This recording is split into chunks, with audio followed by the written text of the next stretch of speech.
I am the Tofu Golem. Please enjoy the video. In this video, I will explain how to approach modifying the emissions system on a Nissan Titan XD. First, gather all necessary tools like wrenches, sockets, and a lift or jack stands for safe access. Ensure you have proper personal protective equipment, including gloves and eye protection. Always work in a well-ventilated area. This process involves several key components, and understanding each one is crucial before you begin. The diesel particulate filter, or DPF, is typically found in the exhaust system, often resembling a large muffler.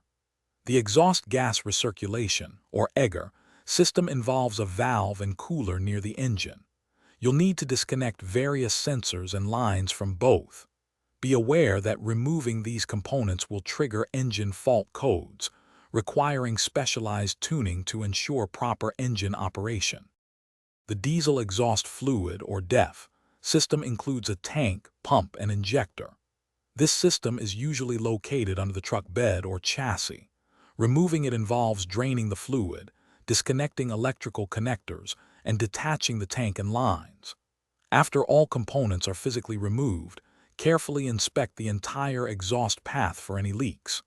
Ensure all remaining connections are secure and properly sealed to prevent exhaust gases from escaping. It's vital to understand that modifying or removing emissions control devices is illegal in many jurisdictions and can result in significant fines.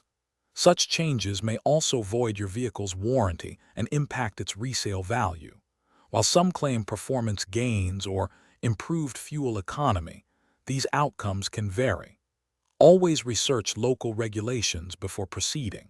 For more deals and to grab your own little tree's black ice air freshener, check the description below. Thanks for watching. Consider subscribing if we helped you today.